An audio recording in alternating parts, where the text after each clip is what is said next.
बिस्मिल्लाहिर्रहमानिर्रहीम अस्सलाम वालेकुम। मैं हूं आबिद शहजाद और एक बार फिर से मैं आप सबको अपने इस चैनल पर खुशामदीद कहता हूं।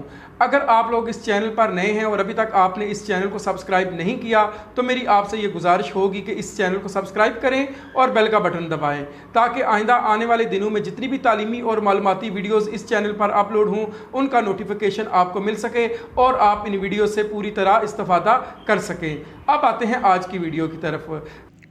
जैसा कि आप सब लोग इस वक्त अपनी स्क्रीन पर एक नोटिफिकेशन देख रहे हैं जो कि government of Punjab school education department की जानिब से मोरखा 28 सितंबर 2020 को जारी किया गया है। ये मरासला director public instructions secondary elementary Punjab और executive district officer district education authorities in Punjab उनके नाम लिखा गया है, जिसमें स्कूल एजुकेशन डिपार्टमेंट की जानिब से इनको मुखातब करके ये कहा गया है कि 1527 नॉन टीचिंग स्टाफ यानी क्लास 4 बीपीएस नंबर 1 से लेकर बीपीएस नंबर 4 तक भर्ती करें। यानी इस वक्त सीटें तो खाली बहुत ज़्यादा हैं, लेकिन अभी तक पहले फ़ेज़ में 1527 जो क्लास 4 हैं उनको भर्ती करने की मंजूरी दी गई है। यानी अभी ये लेटर लिखा गया है कि आप 1527 लोग जो हैं, जो पंजाब के कुल 36 अजला बनते हैं, इनमें ये क्लास 4 भर्ती होने हैं और उनकी तफसील जो है वो बाकायदा तौर पर मरासले में लिखी गई है। जैसे ये अभी आप अपनी स्क्रीन पे देख रहे हैं, अटक है, अटक में जो भर्ती करने की मंजूरी दी गई है वो टोटल 10 सीटें हैं। बहावल नगर है, उसमें 30 हैं। बहावलपुर है 55 हैं। बखर की 40 हैं। चकवाल की 15 हैं। चनियोट की कोई भी नहीं है। डीजी खान की 52 हैं। फैसलाबाद की 100 हैं। गुजरांवाला की 15 हैं। गुजरात में 120 है। जंग में 31 हैं। इसके अलावा जेहलम में 26 हैं। हानेवाल में 93 हैं। कसूर में 15 हैं। खुशाब में भी 15 हैं। लाहौर में 200 हैं। लिया में 30 हैं। लोधरा में ये 27 हैं। उसके अलावा मंडी बहावलदीन में 15 हैं। मियाँ वाली में 20 हैं। मुल्तान में 95 हैं। मुजफ्फरगढ़ में ये 50 हैं। ननकाना साहब में 0 है। उसके अलावा नारोवाल में 14 हैं। उकाड़ा में 0। पाकपतन में 17 हैं। उसके अलावा रहीम यार खान में 107 हैं। राजनपुर में 30 हैं। रावलपिंडी में 100 हैं। साहिवाल में 17 हैं। सरगोदा में 20 हैं। शेखुपुरा में भी 20 हैं। सियालकोट में 15 हैं। टोबा टेक सिंह में 20 हैं और बिहाड़ी में 63 यानी 63 हैं और ये टोटल 1527 बनती है। और इसमें यह कहा गया कि in view of above you are requested to proceed further strictly on merit in accordance with law rules recruitment policy 2004 with amendment vide number, ये इतना ये नोटिफिकेशन का नंबर है, and a copy of advertisement में kindly be furnished to this department है। यानी ये 1527 जो क्लास 4 भर्ती करने की मंजूरी दी गई है पंजाब के 36 अजला में, ये जो भर्ती होगी ये 2004 की जो रिक्रूटमेंट पॉलिसी है उसके मुताबिक होगी। अभी मैं आपको 2004 की जो रिक्रूटमेंट पॉलिसी है उसके बारे में बताऊंगा, क्योंकि बहुत सारे लोग मुझसे बार बार ये पूछ रहे हैं कि सर क्वालिफ़िकेशन क्या होगी, ये एडवर्टाइजमेंट कब आएगा, क्या होगा क्या नहीं होगा। तो इसके लिए ये तफसीली तौर पर वीडियो मैंने बनाई है। अगर आपको ये वीडियो पसंद आ रही है तो मेहरबानी करके इस वीडियो को लाइक करें। अगर आपने अभी तक इस चैनल को सब्सक्राइब नहीं किया तो मेहरबानी करके इसको सब्सक्राइब करें और मेरी हौसला अफजाई करें। अब मैं जो 2004 की जो रिक्रूटमेंट पॉलिसी है जिसके तहत ये जो क्लास 4 हैं ये भर्ती होंगे उसको डिस्कस करता हूँ।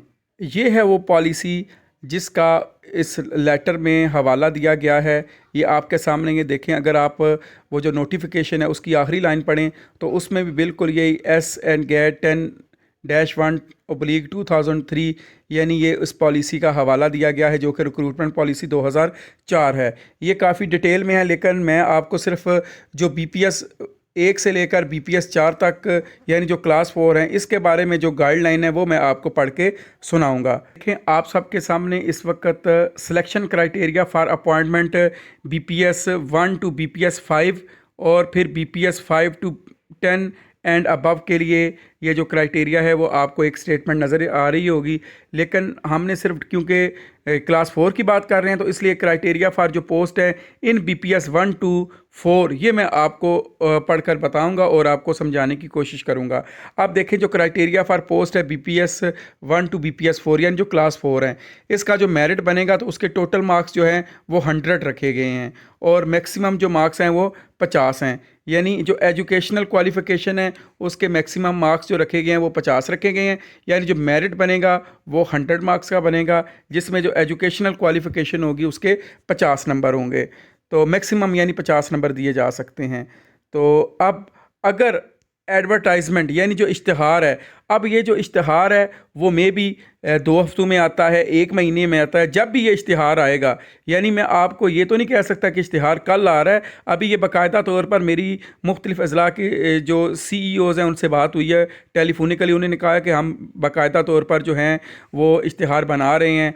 वैकेंसी जो पोजीशन है वो मुख्तलिफ़ तहसीलों की जो डिप्टीज़ हैं उनसे भी ले ली गई है और DOSC से भी ले ली गई है, ताकि वो पता चलाया जा सके कहाँ ज़्यादा ज़रूरत है, तो फिर उस हिसाब से हम उन स्कूल्स में या उन ऑफिस में ये क्लास 4 तैनात करें जहाँ पर अशद ज़रूरत है।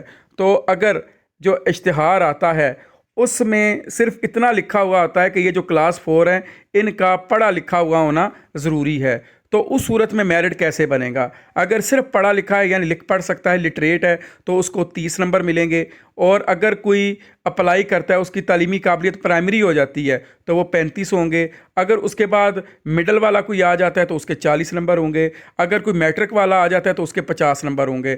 बेशक अगर कोई FA BA या MA वाला भी आ जाता है तो मैक्सिमम नंबर जो उसके मिलेंगे वो 50 तक ही मिलेंगे, क्योंकि ये पहला क्राइटेरिया है कि अगर इश्तिहार में मिनिमम जो क्वालिफ़िकेशन है वो लिटरेट यानी पढ़ा लिखा हुआ हो। अब दूसरा क्लास क्या है? अगर इश्तिहार में ये आ जाता है कि बंदे की कम से कम जो क्वालिफ़िकेशन है वो प्राइमरी होनी चाहिए, तो उस सूरत में जो लोग होंगे, जो उम्मीदवार होंगे, उनको कैसे नंबर मिलेंगे, उनका मेरिट कैसे बनेगा? तो 35 नंबर पढ़े लिखे होने की वजह से यानी जो प्राइमरी या लिटरेट होगा, अगर वो मिडल होगा तो 40 होंगे, अगर मैट्रिक होगा तो 50 होंगे। बेशक अगर वो FA BA भी है तब भी उसको 50 तक की नंबर मिलेंगे। और अगर इश्तिहार में ये क्वालिफ़िकेशन आ जाती है, मिडल रख दी जाती है कि यानी मिडल क्वालिफ़िकेशन होगी तो फिर ही हम भर्ती करेंगे, तो मिडल से जो नीचे वाले होंगे तो वो ऑटोमेटिकली डिसक्वालीफाई हो जाएंगे, यानी लिटरेट और प्राइमरी वाले तो इसमें आ ही नहीं सकेंगे। तो मिडल होने की सूरत में तो मिडल वाले बंदे को 35 नंबर, अगर किसी ने मैट्रिक किया हुआ है तो 40 नंबर, और अगर किसी ने इंटर किया हुआ है तो उसको 50 नंबर मिलेंगे। और अगर इश्तिहार में मिनिमम क्वालिफ़िकेशन मैट्रिक डिमांड की जाती है तो उस सूरत में मैट्रिक वाले कैंडिडेट 40 नंबर मिलेंगे, इंटरमीडिएट वाले को 45 और बैचलर वाले को 50 मिलेंगे। मैट्रिक से जो नीचे वाले होंगे वो सारे के सारे डिसक्वालीफाई कर जाएंगे। यानी ये देखें, मैं बार बार आपको एक चीज़ समझाने की कोशिश कर रहा हूँ कि ये क्वालिफ़िकेशन जो मिनिमम जो इश्तिहार में दी जाएगी ये उससे कंपैरिजन होगा। अगर लिटरेट वाला मिनिमम क्वालिफ़िकेशन यानी पढ़ा लिखा हो तो फिर ये ग्रुप A वाले जो कैंडिडेट्स होंगे फिर उस हिसाब से ये आपका मेरिट बनेगा। और अगर मिनिमम क्वालिफ़िकेशन प्राइमरी होगी तो फिर मतलब इस तरह से मेरिट बनेगा जो B में लिखा हुआ है पोर्शन में। और अगर मिनिमम क्वालिफ़िकेशन मिडल रख दी जाती है तो फिर C वाला जो पोर्शन है इस हिसाब से जो कैंडिडेट्स हैं उनका मेरिट बनेगा। और अगर मिनिमम क्वालिफ़िकेशन मैट्रिक रख दी जाती है तो फिर इस तरह से इनको मतलब बनेगा मेरिट। और जो एक्सपीरियंस होगा जो रेलिवेंट फील्ड में, अगर एक्सपीरियंस मांगा जाएगा तो उसके मार्क्स 10 रखे जाएंगे मिनिमम।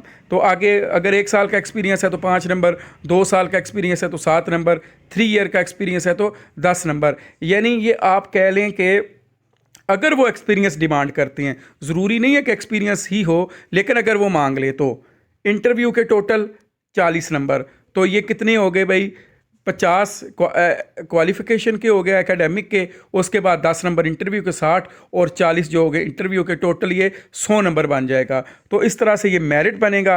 और जो कैंडिडेट्स मेरिट पर पूरा उतरते होंगे तो उनकी जो अपॉइंटमेंट होगी वो हो जाएगी।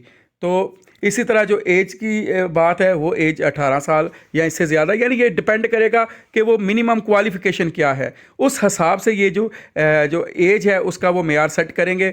और जो रिलैक्सेशन होगी एज में वो भी 5 साल की देंगे। अगर वो एज रखी जाती है 18 से 28 साल तक तो फिर 5 साल इसमें रिलैक्सेशन की कर लें तो वो 33 बन जाएंगे। अगर वो 20 से 28 रखी जाती है तब भी 5 साल उसमें कर लें तो 33 बन जाएंगे। ये डिपेंड करता है कि ये महकमा क्या करता है। अभी आप सब लोग इंतज़ार करें, इंशाल्लाह ताला इश्तिहार जो है वो उम्मीद है कि 1-2 हफ्ते में या 1 महीने के अंदर अंदर आ जाएगा। आपने इंतज़ार करना कि जब इश्तिहार आ जाएगा तो उस हिसाब से उसमें चीज़ें मेंशन होंगी कि आपने अपने जो एप्लीकेशन है उसके साथ क्या क्या लगाना होगा। बेसिकली हाथ से लिखी हुई एक एप्लीकेशन होती है। फिर अगर वो जो डिपार्टमेंट अगर उसने कोई फॉर्म वगैरह दे दिया तो आपने उसको फॉर्म को फिल करना होगा। वरना अक्सर ऐसा होता है कि अगर जो पिछली प्रैक्टिस है, जो क्लास 4 की भर्तियां होती रही हैं, तो एक सादा एप्लीकेशन होती है हाथ से लिखी हुई, वही दी जाती है। और उसके साथ जो आपके डॉक्यूमेंट है, डोमिसाइल हो गया, शनाख्ती कार्ड की कापी होगी, जो अगर कोई आपका एक्सपीरियंस है वो हो गया, और उसके अलावा जो आपकी क्वालिफ़िकेशन है वो साथ अटैच होती है। तो आप अपनी तैयारी साथ साथ रखें। अपनी चीज़ें, अगर किसी का डोमिसाइल नहीं बना होगा तो वो पहले डोमिसाइल बनवा ले, और क्वालिफ़िकेशन जो है उसकी जिस पर वो पूरा उतरता है वो अपनी साथ लगा के रखे। तो जब जैसे इश्तिहार आएगा तो आप लोग अप्लाई कर देंगे। बहुत शुक्रिया। मैं उम्मीद करता हूं कि आपको आज की ये वीडियो ज़रूर पसंद आई होगी। अगर आपको ये वीडियो पसंद आई है तो इसको शेयर करें, लाइक करें। इंशाल्लाह ताला मैं अगली तकनीकी और मालूमाती वीडियो के साथ आपके सामने फिर से हाज़िर हूँगा।